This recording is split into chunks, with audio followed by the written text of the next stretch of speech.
De la informática jurídica de gestión. Como recordarán, ayer establecíamos ciertos parámetros en cuanto a la informática jurídica. Recordando la informática jurídica de gestión registral, establecemos la misma como aquella que nos va a permitir registrar actos, lo que denominamos entre derecho, actos y contratos, esas acciones que devienen de la voluntad de la persona. Pero también hablábamos de la informática jurídica de gestión operacional, y aquí era donde entraban las propias aplicaciones o las propias páginas o portales de cada una de las instituciones. Tenemos como sistemas básicos en cuanto a lo que atañe a nosotros, a los abogados, el sistema de gestión de tribunales, que es el que utilizan ellos para poder tener una base de datos y tener un expediente electrónico. Esta modalidad viene desde los años 2009 aproximadamente.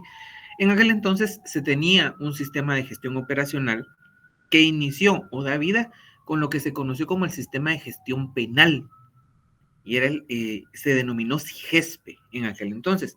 Era un sistema bastante compacto, bastante amigable con el usuario. Eran 3 sencillos pasos para tener una actuación judicial en almacenamiento. Con el paso del tiempo se crea el sistema de gestión de tribunales, que a la fecha es el que se utiliza, pero que por la propia obsolescencia del mismo en la programación, los técnicos que se han contratado pues no han tenido la pericia necesaria para poder tenerlo a punto. Aparte de eso, tenemos problemas en cuanto a contratación de personal y a tecnificación. ¿Qué sucede? Esto llevó a una modificación, lo que se denominó Sistema de Gestión Penal 2, y el año pasado se licitó, bueno, entre 2022 y 2023, se licitó lo que se denomina Sistema de Gestión de Tribunales versión 3. Es un nuevo sistema. Ya este se supone que no va a tener errores.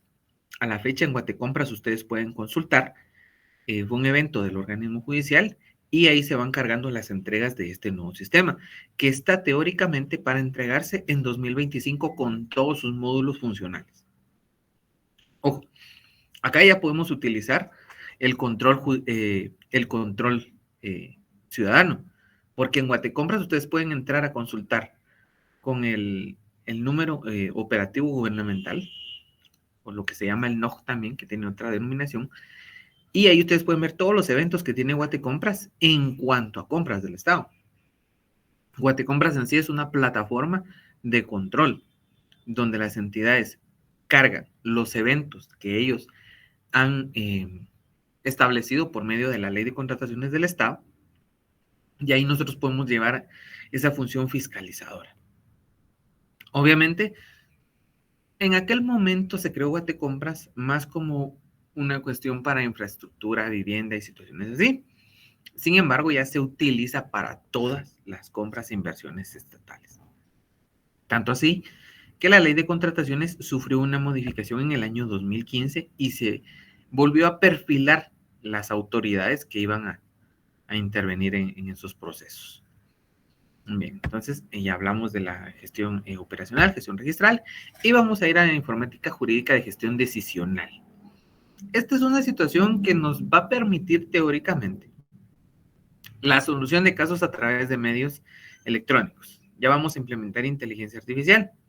Va a ser una estructuración de modelos que van a facilitar la redacción de sentencias teóricamente, con elementos que se vayan repitiendo. Y vamos a utilizarlos para controlar esa actuación o los pasos de un proceso. Sin embargo, acá ya tenemos una situación bien particular. ¿Ustedes creen? Es una pregunta abierta. Quiero que me la respondan algunos. ¿Que todos los casos son iguales en Guatemala? ¿Qué opinan ustedes? ¿Todos los casos son iguales? ¿Hay casos parecidos? ¿O ya hay una línea específica?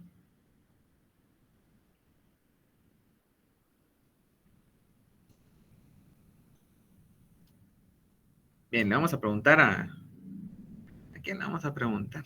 Ya que nadie se anima, ya que son muy tímidos. Vamos a ver, vamos a ver. No se vayan a esconder ni a desconectar porque ya los tengo aquí en línea. Reina nos dice que son similares. Bien, bien, ya Reina salvó los acaba de salvar. Ahí les encargo la gratitud porque los acaba de salvar de que los empezara a cuestionar a todos. Bien, como Reina bien nos lo dice por acá, hay situaciones similares, pero entonces no pueden ser idénticas, homogéneas, iguales. Eso es lo que tiene el derecho, el dinamismo propio. ¿Por qué? Porque supongamos, voy a poner yo de ejemplo y voy a poner a alguien más, solo para no fastidiar a nadie. Sí, Carlos, adelante. Yo considero que en cada uno de los casos hay elementos que pueden ser constitutivos por ejemplo, si nos vamos específicamente a derecho penal, que pueden ser constitutivos de ciertos delitos y se pueden enmarcar en estos. Sin embargo, las situaciones no son puntualmente las mismas y ahí es donde surge justamente ese dinamismo del que usted habla, ¿no? Y claramente, a partir de la interpretación de la norma, es que el administrador de justicia en su momento ve específicamente dónde sí se enmarca, si hay algún atenuante, si hay algún agravante y todo ese dinamismo que el mismo derecho brinda. Muy, muy bien, Carlos. Efectivamente, como Carlos acá nos lo acaba de compartir, ahí es donde se configura el dinamismo y así lo vamos a ver en cuestiones civiles, en cuestiones mercantiles, en cuestiones de familia, en cuestiones del derecho administrativo, en cuestiones del derecho constitucional. Acá es donde nosotros tenemos que estar atentos. Ustedes como abogados van a tener que estar atentos a cada cuestión particular, porque el que se parezca no quiere decir que es igual. Y eso es lo que nosotros tenemos que verificar. Les voy a poner un caso bien particular en el cual se hace la gestión decisional, pero se está haciendo no en Guatemala, esto se hace en Estados Unidos. La inteligencia artificial de Amazon ya está casi que entrenada para determinar si les van a hacer un reembolso o no. Esa ya es una decisión que se está tomando por medio de inteligencia artificial. Solo en casos muy particulares y puntuales les da la conexión con un humano. La propia inteligencia les dice, bueno, yo ya no puedo resolver, te comunicaré con un humano. Ya no lo dicen así, antes sí lo decía. Ahora dicen que los van a comunicar con un asesor directo. ¿Por qué? Porque para que no podamos determinar quién nos está atendiendo, es una inteligencia artificial o un humano. eBay está en la misma situación. Pero esas son cuestiones económicas, como nos lo dice por acá Carlos, y como lo podríamos ver en materia de familia, en materia de niñez y adolescencia, adolescentes en conflicto con la ley penal, incluso en materia de trabajo, ahí se busca mucho la protección del derecho humano. ¿Y qué sucede si no se interpreta ese derecho en favor de quien se está generando? Podríamos tender a la vulneración, a la violación de esos derechos humanos. ¿Y qué es lo que pretende nuestra Constitución? Garantizarnos a nosotros un desarrollo integral, la vida, la seguridad, la justicia. Pero ¿qué pasa si no se pueden determinar esos parámetros necesarios? ¿Por qué? Porque recordemos que no todo delito tiene la misma circunstancia. Hay delitos que se ha comprobado que se cometen por urgencia y necesidad. Entonces ya no van a ser delitos. Son acciones típicas antijurídicas, culpables y punibles. Pero van a tener algún eximente de la responsabilidad penal. Porque si el delito de homicidio establece que quien matare a alguien va a ser condenado por dicho delito, fácil es decir entonces que quien actúa en defensa propia cometió ese delito. Pero la inteligencia debe ser alimentada. ¿Y qué sucede? Cuando alguien alimenta una inteligencia artificial, crea sus propios parámetros, sus propias visiones. Entonces podemos crear alteraciones. Una utopía sería, creo que la gran mayoría de aquí habrá visto la era de Ultron. Y si no, pues les voy a comentar la parte que me interesa. Ultron era una inteligencia artificial teórica para proteger el mundo, pero se adaptó tanto en conocimiento que determinó que la plaga eran los humanos. Entonces, ¿qué sucede? La propia inteligencia, si no hemos llegado a esos parámetros, la alimentación de la misma en cuanto a información procede del humano y bajo esos criterios de ese humano que la alimente va a determinar ciertas conductas y decisiones.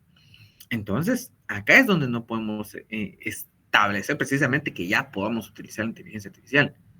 ¿Por qué? Precisamente el año pasado se determinó que la inteligencia artificial no tenía derechos. Y eso se hace en Estados Unidos.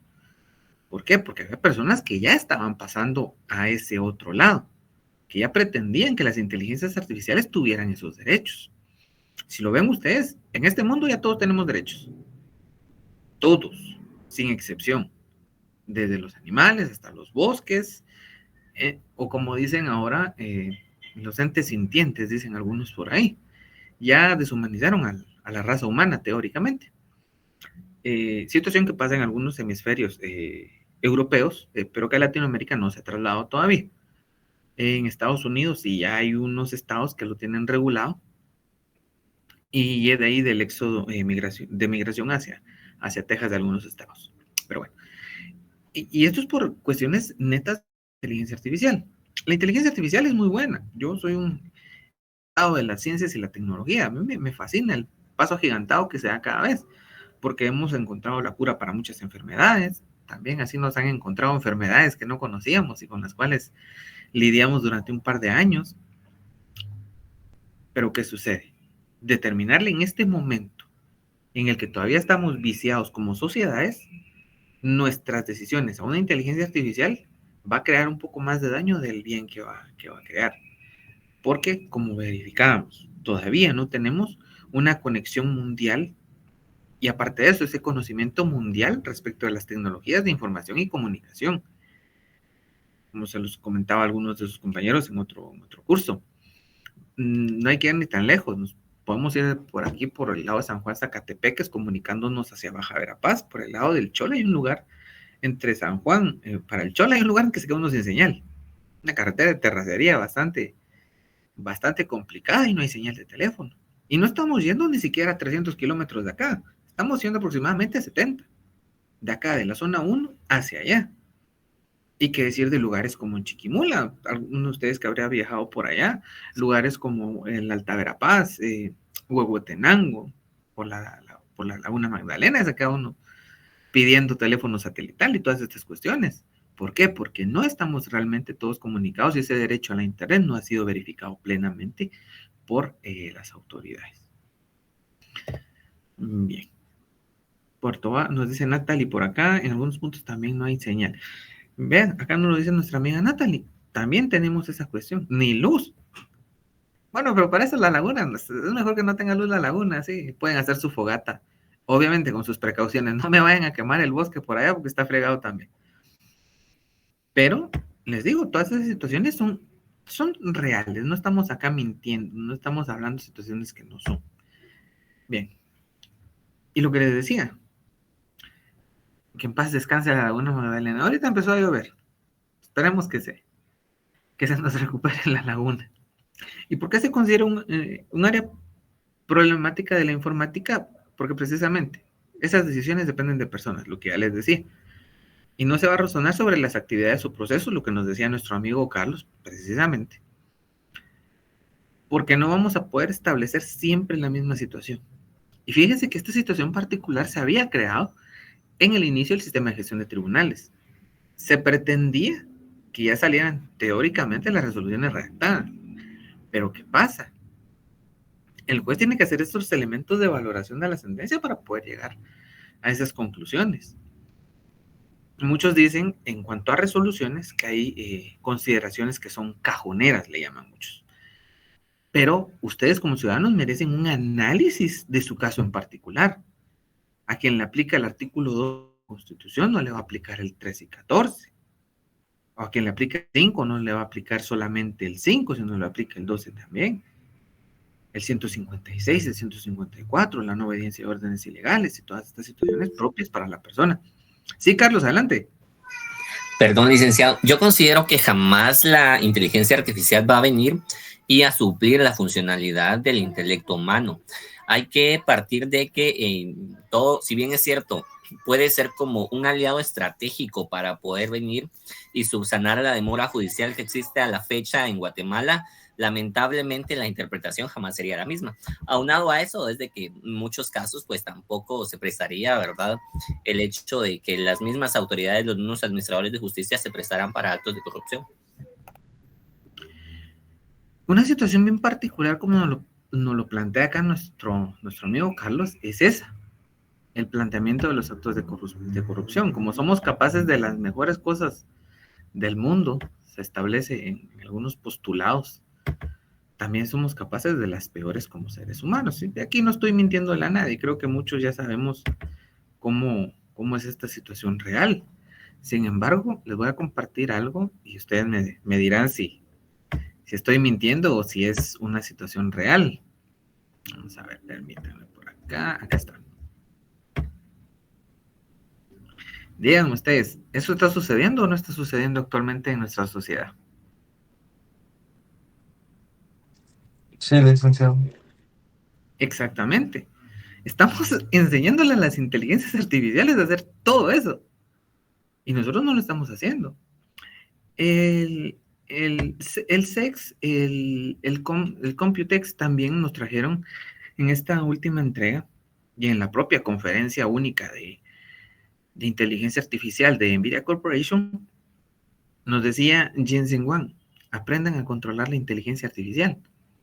O sea, quien la está creando nos está diciendo, aprendan a controlarla. ¿Qué nos está diciendo? Edúquense, aprendan. Ustedes guíenla. ¿Por qué? Porque estamos hablando ya de creaciones, incluso de partes humanas por medio de la inteligencia artificial. Entonces, nosotros tenemos que ser los que estamos leyendo el libro, no al revés. Obviamente, cada quien es libre de hacer lo que quiera con su propia vida, pero desde esta tribuna, quien les habla les dice, instrúyense, lean, aprendan. Porque al final, yo soy partidario de que yo quisiera tenerlos a ustedes como colegas y Aldo no me va a dejar mentir. Se los repetía mucho yo en trabajo cuando a mí me tocaba intervenir. Yo prefiero tener adversarios que me puedan ganar. Al que yo le diga, mire, licenciado, mucho gusto haberlo conocido. Y que todavía me diga, a mí no, usted me dio clases. Ah, mejor todavía. Me acabo de vencer yo mismo.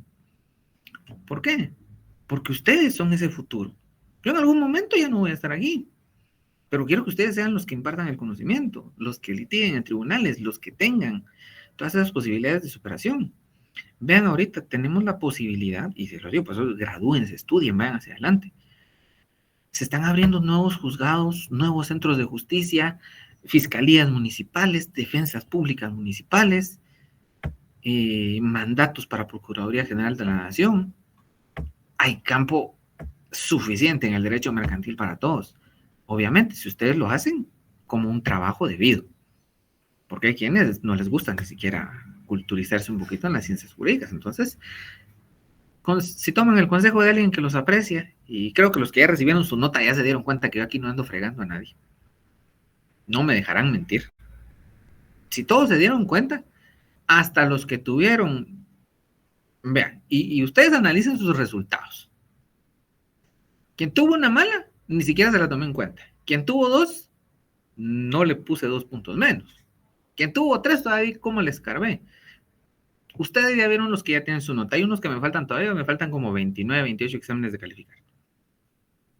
Pero, o sea, tampoco, si las 5 estaban malas, les podía poner mayor cosa, pues.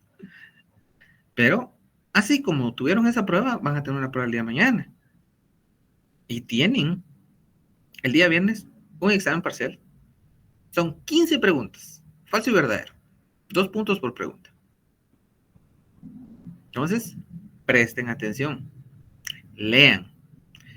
Tengo la respuesta de un compañero que me dice, licenciado, es verdadero, solo que se equivocó y usted puso 2 veces tangible. Entonces digo, entonces no era verdadero, no era cierto, era falso. Porque les estoy haciendo un cuestionamiento directo.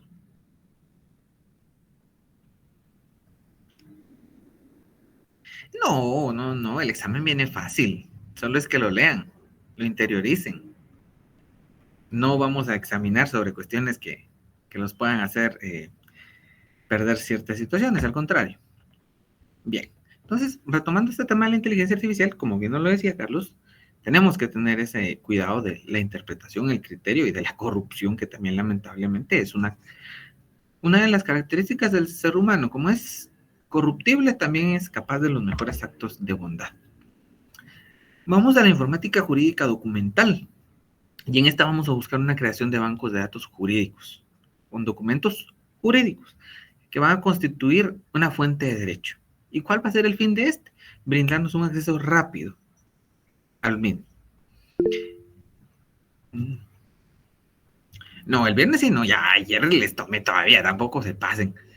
Por eso, dense cuenta, en este lo hicimos así, todavía les dimos chance.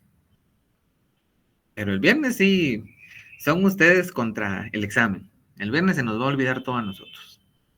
Bien. En esta área de la informática tenemos por objeto el procesamiento de información jurídica, la legislación, la doctrina y la jurisprudencia. ¿En dónde? En estos recursos informáticos, para recuperarlos. Se dan cuenta que siempre se dan las mismas situaciones. ¿Sí? Procesamos, almacenamos y recuperamos.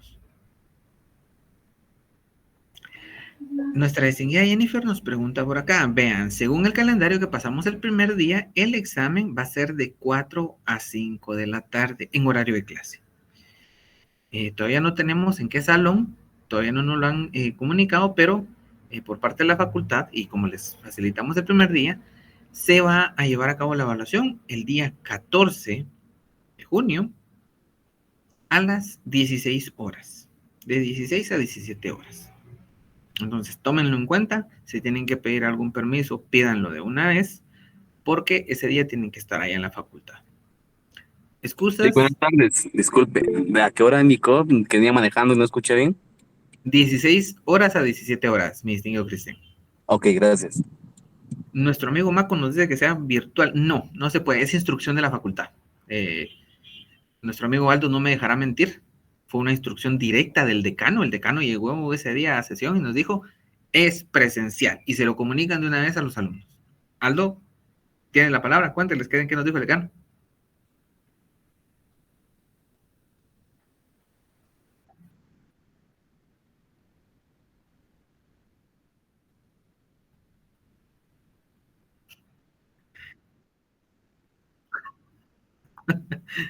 Bien, como bien nos lo agradece nuestro amigo Aldo, fue una orden del decano. Y ahí sí que donde manda capitán no gobierna marinero.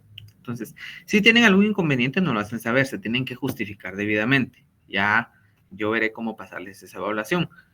Pero por favor, no lo dicen con tiempo. Nosotros no somos adivinos para saber las diapositivas las van a enviar. Sí, claro que sí. Claro que sí se van a enviar. Ya enviamos el primer grupo. Entonces, ¿qué sucede? Por favor, con tiempo. ¿En qué salón todavía no sabemos, mi distinguido Yes? Vamos a averiguar porque eso sí no lo han dado. Pero cualquier situación se les va a comunicar por el grupo de WhatsApp en qué salón nos va a tocar. Entonces tienen que estar atentos. Sí, sí, sí. Y si se dan cuenta, nosotros con Aldo no examinamos de mala fe. Ya vieron cómo es. Solo tienen que centrarse en leer lo que están haciendo. No, no corran, van a tener una hora completa para realizar su examen. Porque si no, me va a pasar como les pasó a 3 compañeros. Tenían las 3 respuestas y los tres tenían las mismas respuestas y los mismos errores. Entonces, esas situaciones grupales no se van a permitir en el examen. Entonces, mucho cuidado, porque no quiero perjudicar a nadie. Repito, por favor, inconvenientes nos los reportan con tiempo y nosotros vemos cómo les apoyamos. Bien. Aquí vamos a tener esa fuente de ayuda para nosotros. ¿Por qué? Cuando ustedes vayan haciendo sus casos, sus procesos, vayan llevando ese registro y si pueden, lo escanean y van creando ahí su archivo digital. Pero con las bases que ya tenemos, las diferentes librerías, las diferentes bibliotecas, las diferentes páginas, vamos a tener para seleccionar esos criterios jurídicos que nosotros vamos a tener que plantear al momento de estar en un juicio, al momento de llevar un proceso. Porque nos van a dar distintas alternativas jurídicas. Ya hablamos de la jurisprudencia hace unos días. ¿Y de dónde emana la principal jurisprudencia? De la Corte de Constitucionalidad. Ahí vamos a ir a buscar esos criterios para poder aplicar muchos de ellos a nuestros propios casos. Obviamente, en materia civil tenemos 5 casos contestes emitidos por la Cámara respectiva en procesos de casación. Entonces, tengan eso bien claro. La Corte Suprema de Justicia, por medio del Centro Nacional de Análisis y Estadística Judicial, CENADOJ, tiene a la mano resoluciones de diferentes materias para que ustedes puedan analizarlas y estudiarlas. Establecemos que la mayoría de tratadistas consideran que este es un tipo de aplicación bastante especial, que ya trasciende la esencia de los documentos y de los fines de los documentos en sí. ¿Por qué? Porque aquí sí, ya entramos a esa protección definitiva que la propia ley nos ha establecido. Ya los productos de la tecnología moderna tienen esa protección de documento electrónico. Entonces, ya tienen esa mayor relevancia. Ustedes en su teléfono van a estar dentro de alguna audiencia y en ese momento les llega un mensaje. Mira, reforma tal ley, le conviene a tu patrocinado. En el ratito descargan ustedes, lo leen y ya lo pueden argumentar. Situación que antes podían emitir hoy la reforma en lo que se publicaba en el diario oficial, en lo que nosotros lo conocíamos, en lo que llegaba el diario de Centroamérica a las oficinas, nos daba una semana. En este momento es instantáneo. Entonces tenemos que estar atentos con este aspecto. ¿En qué aspectos tiene injerencia la informática jurídica documental? Lo vamos a establecer en que nos va a ayudar a decidir. ¿Por qué? Ustedes como abogados, como jueces, van a tener toda esa jurisprudencia, todos esos libros, todas esas teorías y criterios para poder llegar a una conclusión respecto de una materia. Ayuda a la educación, en el caso particular, porque puedo nutrirme de conocimiento y trasladárselos a ustedes. En el futuro serán ustedes quienes estén entregando ese conocimiento. En la investigación, aquí llega algo que creo que ya muchos de ustedes no van a hacer, que es la tesis. Y ahora tenemos maestría por tesis. Entonces, es una buena opción. Nuestro distinguido decano lo está promoviendo y quienes puedan optar ahí, pues es una gran salida a los pequeños detalles que nos ofrece la realización de una tesis. Pero aparte de eso, cuando ustedes quieran escribir un libro, un artículo de investigación, todos estos documentos contenidos en bases de datos, en bibliotecas virtuales, Corte de Constitucionalidad, resoluciones de la Corte Interamericana de Derechos Humanos, les van a servir. Previsión. ¿Por qué? Muchos podemos tener una teoría de algún caso en específico. Sin embargo, si consultamos jurisprudencia y doctrina, podemos determinar cómo la contraparte nos va a poder atacar en el momento de nosotros plantear un cuestionamiento, de plantear nuestra teoría de un caso. Y a la redacción. Aquí ya va a ser más en la presentación de los memoriales. Según el último decreto en cuanto al expediente electrónico, ya vamos a poder presentarlos en algún momento determinado de forma electrónica. Lo vamos a redactar, lo vamos a guardar, vamos a adherir los timbres de forma electrónica y vamos a enviarlo a los tribunales para que se empiece a procesar esa información. Esperemos que sea en algún momento. Sin embargo, en la época actual lo tenemos para fundamentar esas decisiones. Ya cuando presentamos los memoriales, cuando se redactan las sentencias, los autos y los decretos. Les voy a hacer una pregunta bastante común, pero que a veces nos genera cierta situación en cuanto ya estamos en aspectos procesales. ¿Alguno de ustedes sabe cómo se dividen las resoluciones? Cuéntenme. Vamos a ir a introducción al derecho, ley del organismo Autos, judicial. decretos y sentencias. Ah, sí, esa Alexia, muy bien. Según una ley del organismo judicial, no recuerdo el artículo, pero lo que dijo la compañera es.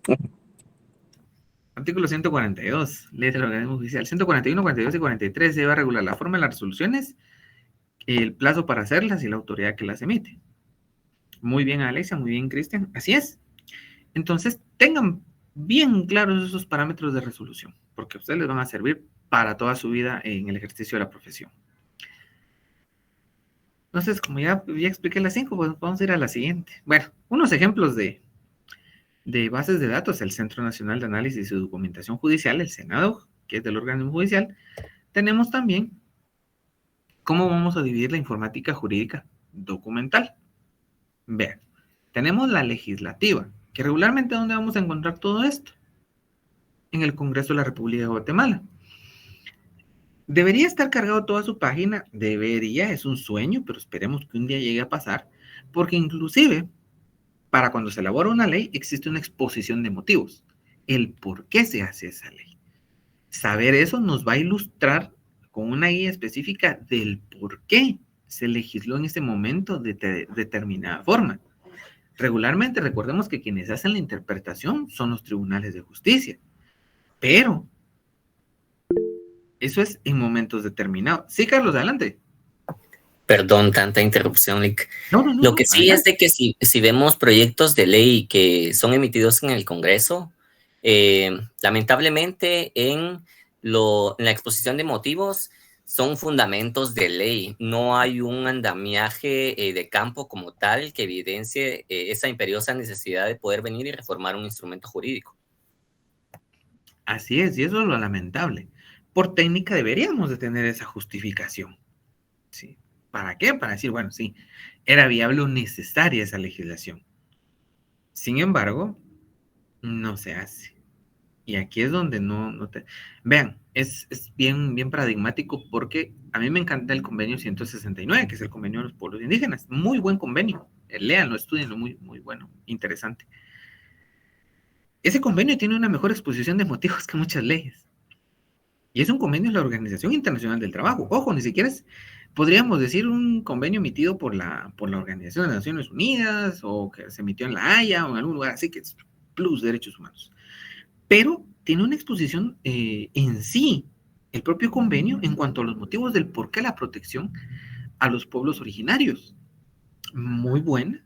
A mí me pareció jurídicamente bastante atinada y que solo hace falta positivizarla. En algunos lados ya se está dando, tenemos bastantes oficinas de pueblos indígenas, entonces sí se está positivizando poco a poco porque entendamos que los recursos en este país lamentablemente vuelan. Entonces, con lo poco que hay, sí se están intentando esos cambios estructurales. Tenemos también la informática jurídica documental jurisprudencial. La página de la Corte de Constitucionalidad, que ya les dije, para mí es de lo más completo en cuanto a criterios jurídicos. Están muy actualizados y la verdad están bien con buen formato, tienen formato Word y tienen formato PDF, entonces les va a ayudar muchísimo en su ejercicio profesional. Y una biblioteca jurisprudencial, pero ojo, incluso tiene leyes, tiene resoluciones de distintos lugares, desde lo administrativo hasta lo judicial. Bilex también es una gran herramienta en cuanto a consultas. Y también tenemos la informática jurídica documental doctrinal, que estas son las bibliotecas virtuales. A ustedes en la universidad se les da su cuenta, ustedes ingresan virtualmente y pueden adquirir los libros para consulta virtual, obviamente, ¿verdad? Eso sí, es mejor tener el libro en papel, pero para determinadas consultas los buscadores que tienen están muy buenos. Y la citación Norma Zappa número 7 está muy bien estructurada, entonces nos sirve bastante. Así podemos entrar a bibliotecas alrededor del mundo. La biblioteca de la Universidad de Salamanca es accesible cuando uno está estudiando algún posgrado ahí, según tuve entendido, a esa gran biblioteca. Muy buenos libros y muy buena disposición. Entonces, así, en todas las universidades del país ya tienen acceso a bibliotecas virtuales. Entonces, la invitación a que puedan verificar su estudio a través de libros virtuales también. Bien, ahora vamos, ya vimos lo que es la informática jurídica, vimos todas las herramientas, vimos la tecnología, las computadoras, tablets, smartphones. En algún tiempo existieron las Palm, que tal vez algunos ya no las conocieron, pero fueron de los primeros dispositivos táctiles, muy buenos. Entonces ya vimos todos los instrumentos. Ahora vamos a ver el derecho informático, que ese va a ser un conjunto de disposiciones dirigidos a esa regulación de las nuevas tecnologías de la información y comunicación. ¿Qué fin tiene el derecho informático? Su fin principal es evitar que esas tecnologías se utilicen para vulnerar los derechos fundamentales de las personas. Ahora, ¿será que eso realmente está sucediendo? ¿O tenemos cierto problema con las redes y con las tecnologías de información y comunicación respecto a los derechos humanos? ¿Qué creen ustedes? ¿Tenemos una adecuada regulación que diga, miren, ¿no? La tecnología no la puede usar así porque usted está cometiendo algún delito, una falta, o está lesionando los derechos de alguna persona? ¿O simplemente estamos demasiado atrasados?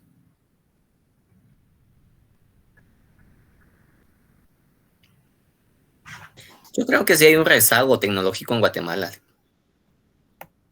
Sí, sí, sí. Y ese rezago no solo es atrasadísimos, nos dice nuestra amiga Mildred por acá. Vean, hay una situación en particular y es que lamentablemente como seres humanos se tiene la necesidad de que nos limiten las actividades y no lo hacemos en conciencia propia. Porque, ¿cuál es uno de los valores intrínsecos que trae la Constitución? El respeto a los derechos humanos. Nosotros somos ciudadanos, somos población, somos un elemento integrante del Estado que está obligado no solo a disfrutar de esos derechos, sino a cumplir de esas obligaciones que nos impone la Constitución. El respeto de los derechos humanos. Lamentablemente nosotros nos vamos más por el artículo 5 de la Constitución. Podemos hacer todo lo que la ley no nos prohíbe.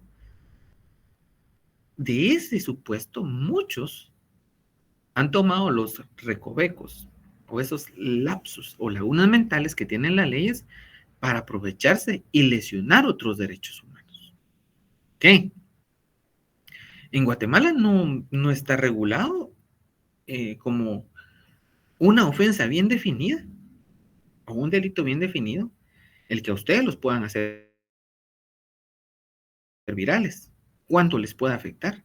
Sí existe, ojo, y eso sí existe, los daños y los perjuicios. Sí existen los delitos contra el honor. Pero, ¿sabían ustedes que para poder llevar a cabo eso, en algunos casos particulares, cuando son, porque regularmente son esos noticieros en Facebook, en Twitter, en TikTok y en cualquier plataforma, noticiero tal, y ahí va la pobre gente viral. ¿Sabían ustedes que para juzgar a alguien que emita por medio o se haga pasar como periodista, tendrían que llegar ustedes a un tribunal de jurados, se llama, de conformidad con la ley de libre emisión del pensamiento? Ahí estamos desfasados, porque ustedes para juzgar a alguien en la ciudad capital tienen que juntar 30 jurados. 10 de la Corte Suprema de Justicia, 10 por ustedes y 10 por la Cámara de Periodismo. O sea, son 30 personas que tienen que juntar para poder juzgar a un periodista que los pudo haber dañado. Y no digamos poder llevar a juicio un delito contra el honor. Es algo bastante complicado. ¿Por qué? Porque la figura penal tiene que estar netamente definida. Entonces se apela en este momento a una conciencia colectiva propia. Pero sin embargo vamos a tener que empezar a regular desde lo penal porque ya vimos que la conciencia colectiva es un poco difusa. Mientras no me afecte no hay problema. Cuando me afecte, ahí ya vamos a tener un problema. Díganme ustedes, ¿qué problema puede tener un caballero, una dama que se le haya ocurrido grabarse con su pareja? ¿Tienen alguna? No, querían hacerlo. Pero se les extravió el teléfono y vino alguien y pum, descargamos las imágenes y pum, para arriba. Se les está dañando su honra. Pero realmente, ¿cuál es uno de los derechos particulares que tenemos nosotros? El respeto, la paz social. ¿Sí? Seguridad personal, seguridad jurídica, seguridad mental. Todo a lo que aplique la seguridad debería estar ahí. Obviamente, tenemos algunos ciudadanos pues, que están más tendientes a cometer figuras delictivas y no van a respetar los derechos de los demás. Pero debería estar regulado ya ese aspecto. Lo que en el momento no sea por los rezagos que tenemos jurídicamente conforme al derecho informático. Tenemos poca legislación en cuanto a esto. Tenemos la legislación en cuanto al expediente electrónico, que todavía no es totalmente positiva. Es derecho vigente, no positivo en su totalidad. Tenemos la legislación respectiva del casillero electrónico, el reglamento del mismo. Tenemos los delitos informáticos, situación ya bastante desfasada. Hola, Catherine, mucho gusto. Te queríamos comentar que la asistencia se va a enviar todos los días a las 16:50 horas. Si algún otro catedrático lo hace entre 16:30 y entre 16:50, pues te comentamos que en este curso lo pasamos a las 16:50. Por tu amable atención, muy agradecidos. Partiendo de esta, después de los cortos comerciales, les establecía cuáles aspectos de legislación en cuanto a aspectos de derecho informático ya tenemos.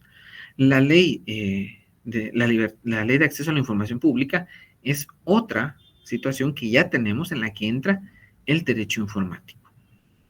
¿Por qué? Porque ella nos establece parámetros más amplios de interpretación en cuanto a los datos de las personas en el sector público. Ahí tenemos hasta un procedimiento para poder requerir información pública. Obviamente, que no sea información establecida como confidencial o como reservada. De lo contrario, toda la información es accesible a las personas.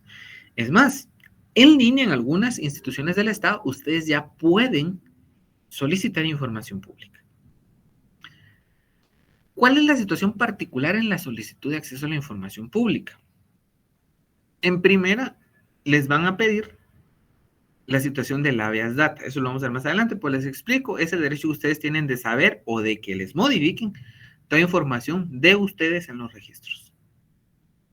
Entonces, si no es información de ustedes lo que tienen que hacer es verificar los dos artículos específicos, información confidencial e información reservada. Y si la información que están pidiendo no entra en estos dos artículos, ya la pueden solicitar. Y de una vez se fundamentan, por favor, porque en algunas oficinas de acceso a la información pública tienen la costumbre de decirles que no porque no es información suya. Situación que lamentablemente se da, pero que no debe ser así. Pero como ustedes van a ser abogados, bien planchados, abogados que saben de derecho, ya van a tener cómo defenderse, que es lo que espero yo que puedan hacer ustedes siempre en sus juicios. Ahora, ¿qué características va a poseer el derecho informático como tal? Este tiene un objeto delimitado, que es, ¿qué va a hacer?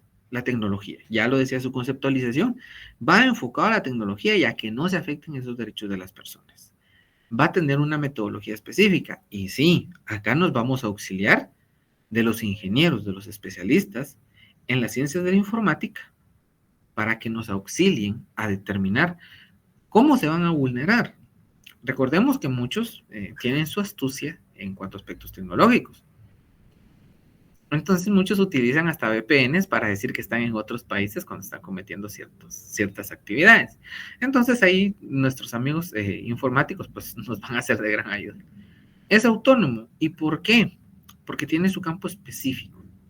Este no depende del derecho civil, no depende del derecho penal, no depende del derecho administrativo, sino que va enfocado, como ya se dijo, a la tecnología y a esa verificación de no vulneración a derechos de las personas. ¿Sí? Tiene su origen y ya que posee un sistema de fuentes. ¿Cuáles son estas fuentes? La tecnología es la fuente de esto. Tenemos la tecnología y ya pasamos al derecho humano. ¿Se recuerdan cuando hacíamos la secuencia de la evolución de la tecnología? Como al principio era un lujo, después se masifica y es una necesidad. Lujo, necesidad, lujo, necesidad, lujo, necesidad. Así es como vamos viendo esa situación. Lo que fue un lujo en su tiempo, en este momento es una necesidad, se masificó y ya es parte de lo que le da vida a ese derecho informático. Es cambiante y dinámico. Lo veíamos. Evoluciones de 30 años, de 20 años, de 10, 5, 6, hasta llegar a evoluciones de 6 y hasta 3 meses. ¿Es un derecho subordinado? Sí. Ojo, es autónomo, no depende de nadie, pero sí se subordina a algo. ¿Y a qué se subordina? A esa Constitución Política de la República de Guatemala. ¿Cuál es el ordenamiento superior en Guatemala? ¿Será que solo la Constitución? ¿Ustedes qué dicen? ¿Quién da más? ¿O hay alguna otra situación que pueda regularnos a nosotros, aparte de la Constitución Política de la República de Guatemala?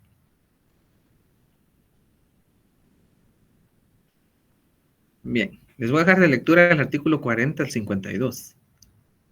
Ahí está, vaya que Manuel los vino a salvar. Mildred también, ahí andan todos ya viendo cómo se salvan de las preguntas y del estudio, ya los vi. En efecto, los convenios y tratados en materia de derechos humanos también son parte integrante de nuestro derecho interno en cuanto a protección se refiere. Hay un convenio, pero es un convenio europeo que regula situaciones de tecnología. La verdad sería muy bueno que pudiéramos adaptar ese convenio, no como tal, sino tomarlo como base para tener una legislación en cuanto a tecnologías de información y comunicación, situación que pues estará en manos de los legisladores. Y está presente en todas las ramas del derecho, lo que lo hace transversal. Y sí, está inmerso en todo porque el derecho informático va a ir desde lo penal hasta lo civil, hasta lo constitucional. En un momento va a llegar al derecho notarial. Porque la ley de timbres, si bien nos dice cómo deben de ser los timbres, también ya podríamos llevar timbres digitales, electrónicos en su momento. Obviamente es una cuestión que tiene que analizar el Colegio de Abogados y Notarios, porque ahí sí tenemos esa situación particular como el ente colegiado al que por obligación constitucional vamos a estar adscritos. Se establece que la asociación es libre en Guatemala, pero hay un único caso en el que no es libre esa asociación y es obligatoria. ¿Y cuál es? Para nosotros, como para cualquier profesional en Guatemala, es la colegiación. ¿Y por qué es necesario? Los colegios deberían de procurar una capacitación constante de sus agremiados, ventajas económicas. Sin embargo, aparte del Colegio de Abogados y Notarios, hay colegios pues que no obligan a las personas. Debería existir un método para que los colegios puedan solicitar a cada universidad del país el número de egresados por carrera para la colegiación respectiva. Sin embargo, no sucede. Entonces, sugerencia y cuando ya sean abogados, pues se hace su colegiación, sus aportes y van a tener una indemnización aparte. Esta es una situación bien particular porque algunos que trabajen en el Estado, quienes trabajan en lo privado, pueden acceder a sistemas compensatorios de vejez, como son las pensiones, pero se nos dice que si tenemos una no vamos a obtener la otra. En cambio acá no, podemos obtener una segunda indemnización por parte del Colegio de Abogados si hicimos nuestros aportes debido, ¿verdad? Eso tiene un pero también, pero pueden tener una segunda pensión. Pues para que lo tomen en cuenta quienes se quieran colegiar y quienes no es un momento oportuno. ¿Cuál es la naturaleza jurídica del derecho informático? Es un derecho público y un derecho privado. ¿Por qué? Hablamos de que es transversal, que puede estar inmerso en todas las categorías del derecho. Entonces, vamos a decir que es de derecho público porque va a estar actuando en un plano de subordinación al Estado. Es un derecho que se puede controlar por las autoridades específicas del Estado, pero también es privado porque el Estado puede actuar en coordinación. El Estado no siempre va a ser papá Estado. El Estado se concibió en su momento específico como un ente administrador. Sin embargo, situaciones ajenas a la creación lógica de un Estado han determinado que sea un Estado paternalista, cuando debería ser un Estado administrador, pero eso es derecho administrativo, ya me estoy yendo por otro lado. Sin embargo, en nuestro estudio, que es la informática jurídica y el derecho informático, sí podemos tomarlo como que es parte de ambos. Entonces, si yo les pregunto en el examen, a veces se me ocurre a mí preguntarles, si la naturaleza jurídica es de derecho público y derecho privado, ¿ustedes qué me van a contestar? ¿Falso o verdadero? Verdadero. Verdadero. Ay, tan fácil es que hago yo las preguntas para el examen. Bien, el tema de hoy, como ya pasamos al derecho informático, vamos a poner hoy derecho informático. Tema de hoy, derecho informático. Repito, tema de hoy, derecho informático. Ahí lo ponen en el chat porque después se les puede olvidar. Y se me apuntan porque ya me pasó en algunas ocasiones que no tienen asistencia y ya no puedo calificarlos. Bien. Entonces, aclarar esta situación, vamos a ir a esa diferencia entre informática jurídica y derecho informático. ¿Y cuál es esa diferencia estructural que tenemos acá? La informática va a incorporar la tecnología o las TICs al derecho.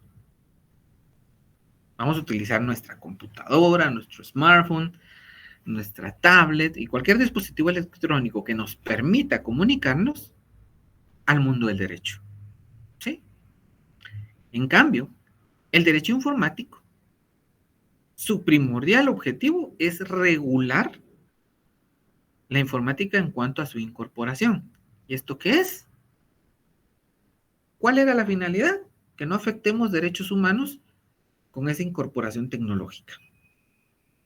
¿Sí? Entonces podemos decir, la informática jurídica es la incorporación de las ciencias o de las tecnologías de información y comunicación al derecho, y el derecho informático regula la conducta humana al utilizar estas tecnologías. ¿Sí? Una situación bastante sencilla para nosotros.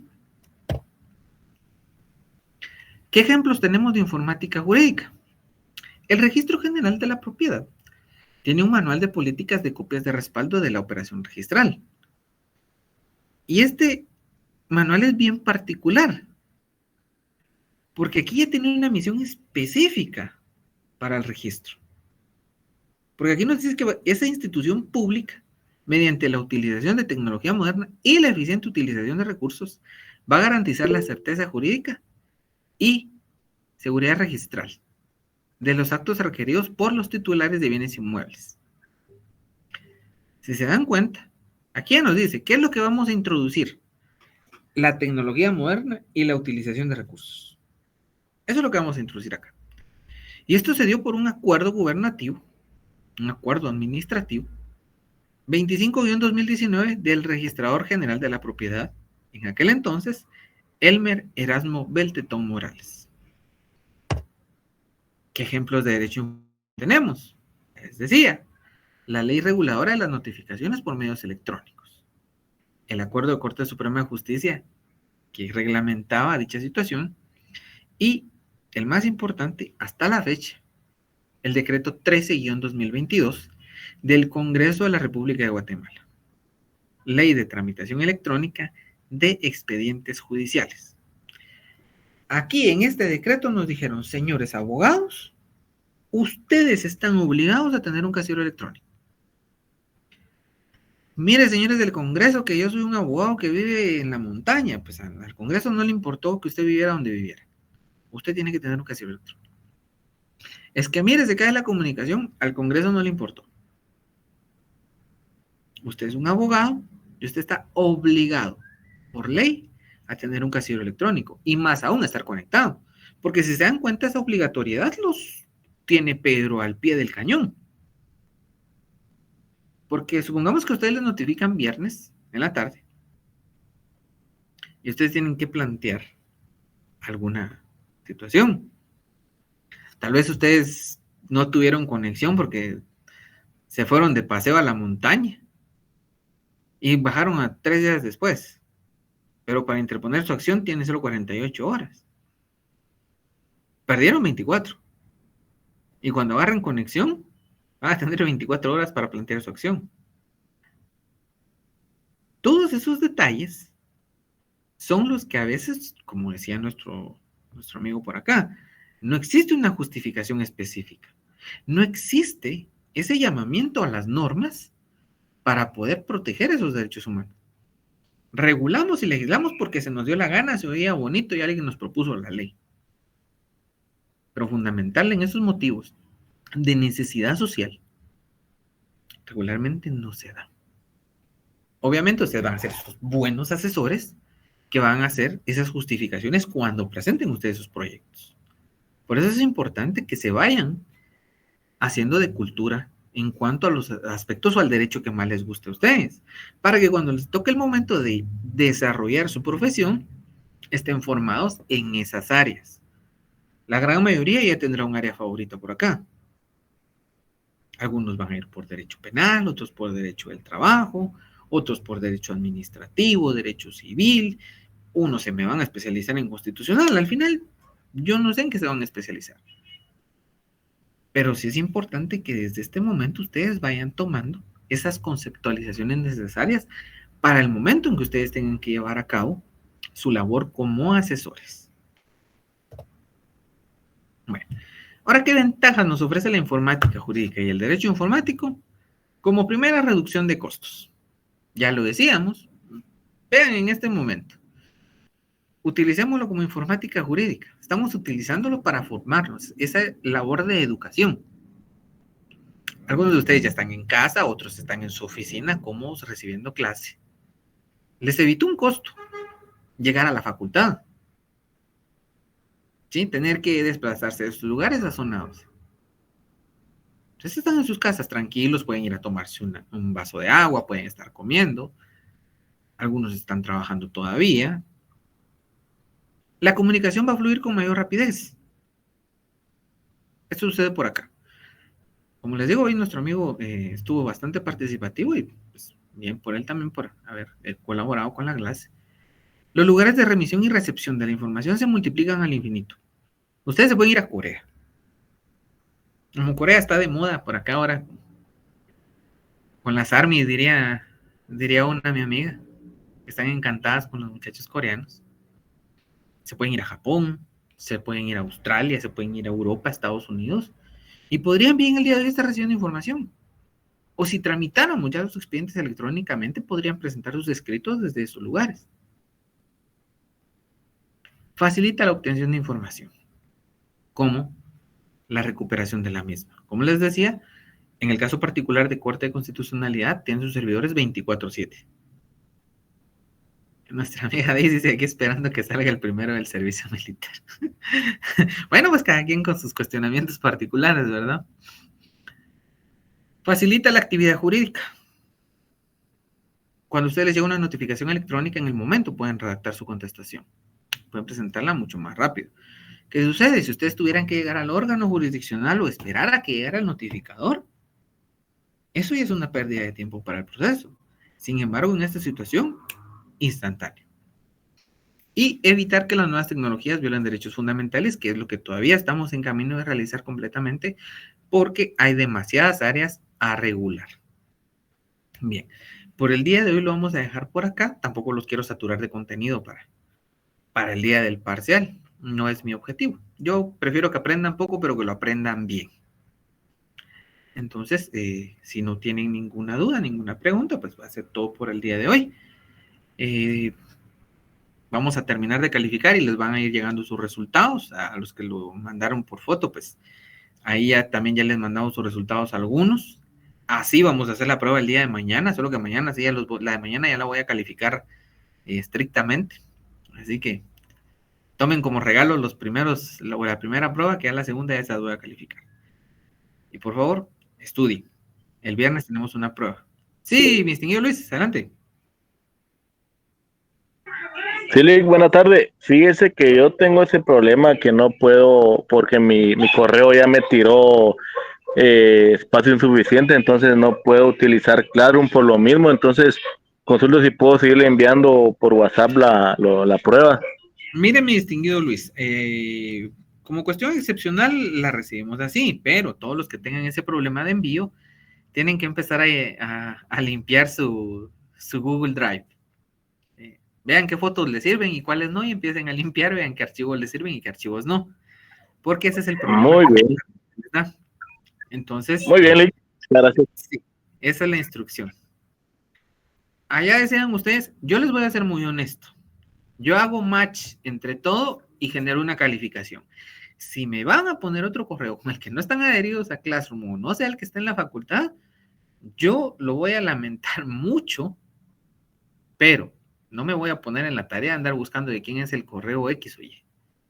Les voy a ser muy honesto. En diciembre me tocó y la verdad creo que tenemos que, así como yo les doy la facilidad de darles el material, de no cargarlos de contenido, quiero que ustedes también me den la viabilidad de utilizar Classroom y poder hacerlo todo por ahí para presentar sus calificaciones lo más rápido posible. Entonces, están advertidos. Si van a utilizar otro correo, lo hacen ver y nos explican por qué. Porque tampoco, imagínense, yo tengo que hacer estas actividades y el compañero Aldo nos auxilia por acá, pero también él tiene sus áreas específicas. Entonces tampoco lo vamos a poner a calificar o a buscar el correo de quién es qué. ¿Ya?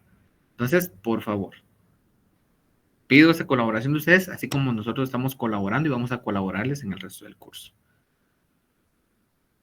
Bien.